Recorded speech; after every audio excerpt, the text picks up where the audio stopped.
Welcome to It's Not Sports with me, Callie Stanovia. I'm with Tyson Rex. Hello. It's been a long time since we checked in, so what's new? Well, after initially digging my fantasy football team into a 0-3 hole, I've been on a winning streak that ultimately landed me at number 2 from number 12. Wow. So, a momentous achievement on my part. What's your record now? I'm 5-3, and I'm currently in a heated battle right now, so please excuse me if I get distracted.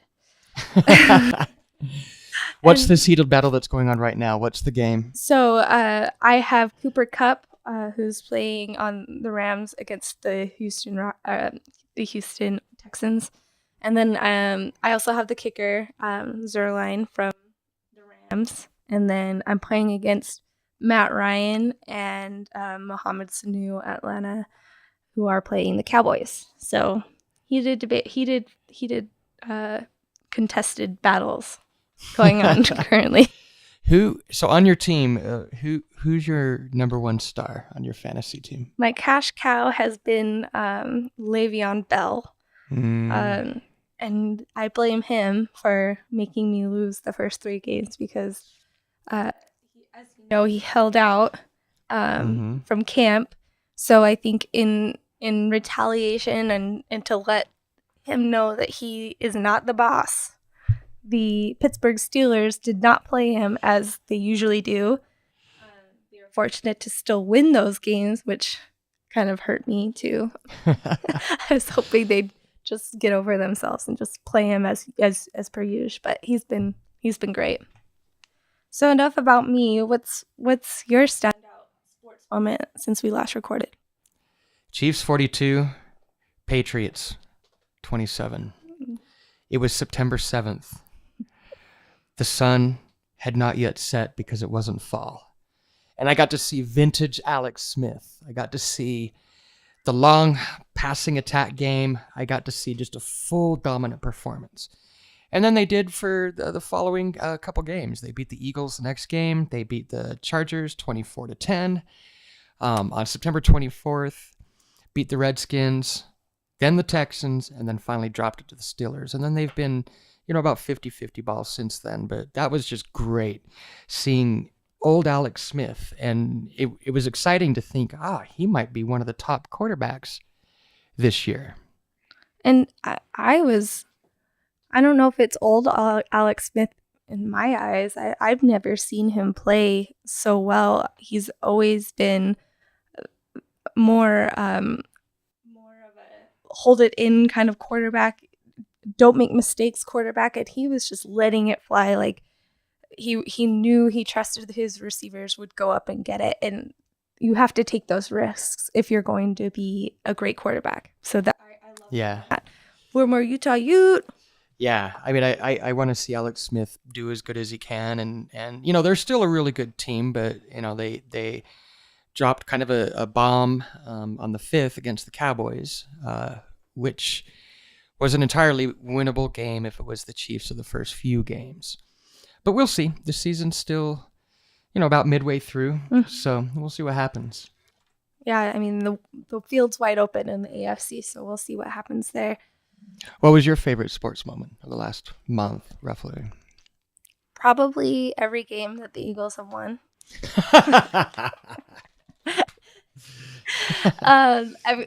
Eagles haven't had their opportunity to play the Cowboys, which is the team that I would like them to beat the most. But it was great seeing them beat the Giants, great seeing them beat the Redskins, and I mean, putting up 51 points on the Broncos. I didn't even start Carson Wentz in my fantasy football league because I was that scared of the Broncos.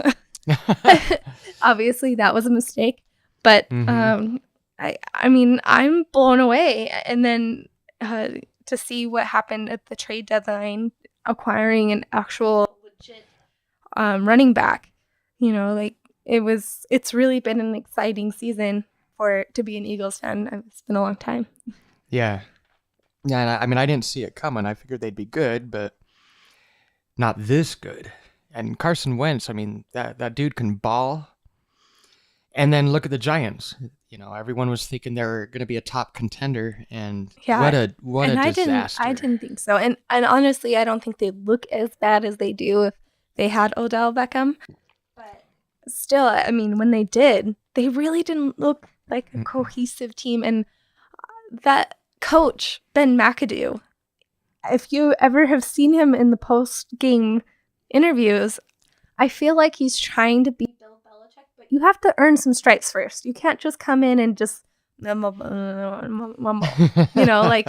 you have, I'm sorry, you can't just be a new coach and not have won very many games and just expect that you don't have to interact with the media. Yeah. Bill Belichick has that special relationship because of what he's accomplished. Yeah. So, and talking about the NFL, I wanted to get into the losses of Zeke Elliott and Aaron Rodgers. I feel like that's talking about the Eagles. I mean, people have come up to me like, "Well, you don't have to worry about Aaron Rodgers now in the playoffs." And I was like, "Whoa, I didn't even think about that. I'm not even that far ahead." So the injury to Aaron Rodgers having ramifications not just for the Green Bay Packers, but all across the league when you look at the playoff picture. And then the second big player is Ezekiel Elliott. He is now going to serve this 6-game suspension where he'll return to the Cowboys shortly before the playoffs if they make it now. So I don't know. I mean, part of me feels like maybe he should have just owned up to this and just got this over with at the beginning and they'd be good now. This is the hardest part of their schedule, so they'd be coasting through. Having watched the team play earlier today, they did look a little off. And I know they got guys that are ready to go, but it just didn't look right. I wonder if not having enough time to, plan factored into it, and also Atlanta being a fairly good defense as well probably factored in. Yeah, it's interesting that at the beginning of the year, Dak Prescott was saying it doesn't really matter who's in at running back. We're solid either way, and I think they'll improve over this suspension. He'll be back shortly before the playoffs, and they'll get a little tighter. But Dak Prescott has benefited from Elliott's incredible running abilities. It's made Dak Prescott look like a Hall of Fame quarterback, even if it was a bit early to, people were jumping the guns. And definitely, we'll see now what Dak Prescott does with pressure. I mean, because it is squarely on his shoulders now. So let's switch things up, go to the NBA. We all watched with so much anticipation on opening day, Boston Celtics versus the Cleveland Cavaliers versus LeBron. What's going to happen? 6 minutes in, Gordon Hayward breaks his ankle area. Yeah, he broke his fibula and his ankle. 2 places, pretty grotesque. Did you see that live? Or? Yeah, I watched it over and over because it just seems like a normal function. I couldn't believe the amount of damage. It was just an alley-oop. Like, I don't know. It's James bumps into him a little bit. It's unexplainable. And I think, I was watching that game live because I wanted to see this game. And I thought what was really interesting is as soon as the injury occurred, everybody dispersed. There was no one around Gordon Hayward except for the trainers. That was it. All the guys were gone. And, I guess and then the other thing that really struck me is everybody kind of surrounded Kyrie as if to comfort him. But, I mean, it was obviously it was a moment where there wasn't enough words to fill a room. It was quiet and just devastating. I mean, you can't even imagine like all the anticipation going into that season and the things that team was going to accomplish, and maybe it still will. But all those hopes and dreams just feeling dashed at that moment.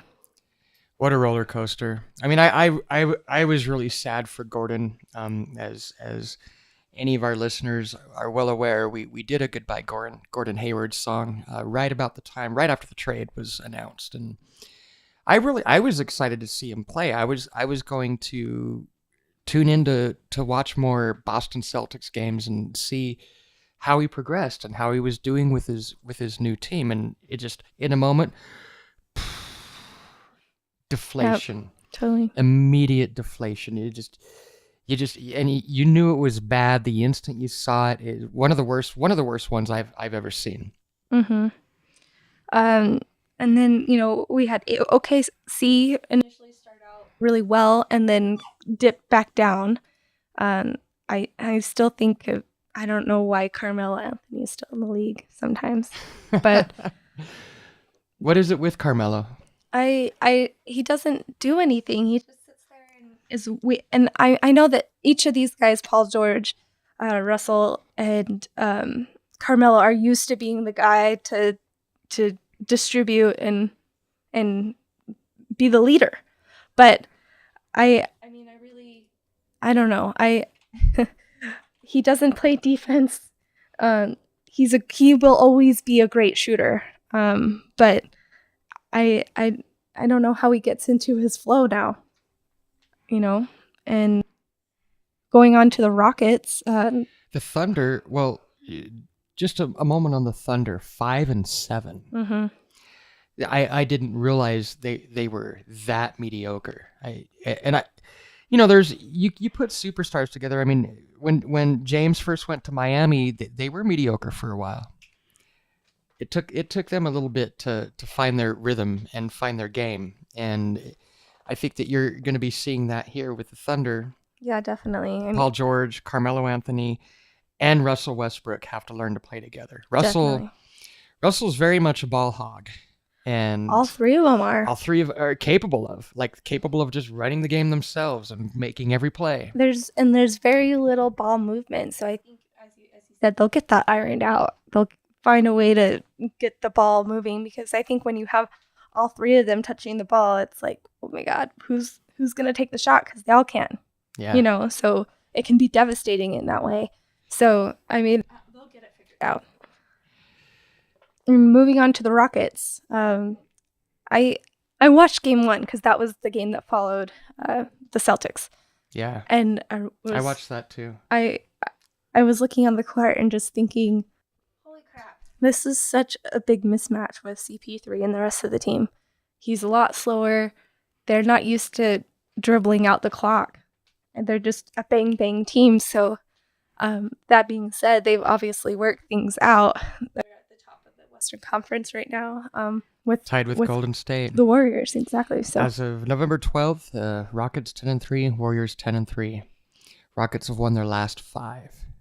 So, I mean, things are looking up there. It's going to be a long season, obviously. So, and then the last thing I wanted to get into is Curry throws his mouthpiece for the second time. This guy is like Teflon. Nothing sticks to him. Like, he can do whatever he wants. And there's a part of me that really dislikes that. Like, you got to be held accountable for the things. You can't have an outburst and throw your mouthpiece. And I know it looks like a little kid throwing a tantrum, but with Curry, it really does. Yes. When you see him with the other players on the court, he looks like the littlest one. Mm-hmm.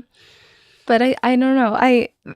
It's things like that makes me lose a little respect for him. I know he's incredibly likable. Obviously, he's a great leader because you didn't see any dips in his game when KD came through, and I mean that says a lot about a person being able to share that in that way. But. Well, there's a little bit of diva going on. Mm-hmm. There's a little bit of diva. He's Steph Curry being new to the scene of being the elite of the elite NBA players. No one saw this kid coming, and now he's just killing it. And throwing the mouthpiece, I don't know. LeBron James gets kicked in the balls during the finals, and Draymond Green gets suspended for a game. I don't think throwing your mouthpiece, I mean, certainly maybe you could give someone the flu if it were to hit them in the eyeball. I mean, you could knock an eye out, I guess. Or just germs, in general. Well, did you hear Steve Kerr's quote about it? Steve Kerr was just like, "Oh my God, how devastating, how dangerous." He threw his mouthpiece. He was being completely sarcastic about it. He was being completely sarcastic. And I'm like, why are you encouraging that behavior? Yeah, exactly. That I think is a little too much swagger, maybe. Just a little too much this early in the season to do that, because it's not that big of a deal in the big picture of things. But you're supposed to be a role model, and you're supposed to hold it together.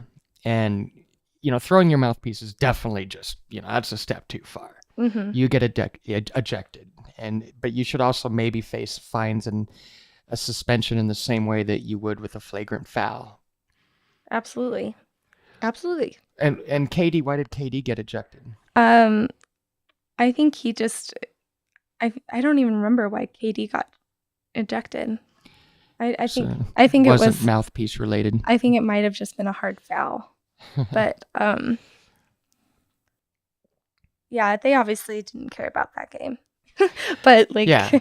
Well, and if everyone was allowed to throw their mouthpieces, then we'd all have a collection of them. And we could sell on eBay for $9 million. Right after the person dies. All right. Well, we want to introduce a new segment we came up with. It's things you might have missed, but we definitely missed because we didn't talk about it. So okay. Number 1, Aaron Hernandez is diagnosed with stage 3 CTE. Unfortunate for everybody. Most valuable brain for science. Most impressive NBA. Celts without Utah Jazz scrapping. Number 3, most impressive NFL. Chiefs are awesome. Eagles are the best team. Number 4, NFL protest during the anthem. A show of unity misunderstood. Everyone's right. Number 5, touchdown celebrations. The potato sack race. I'm glad penalties don't exist. And that's it. That concludes our new segment. We hope you enjoyed it. Again, thank you for joining us. This is It's Not Sports. I am Callie Sinovia. And I am Tyson Rex. We are out of here. Adios. Adios, amigos and amigas.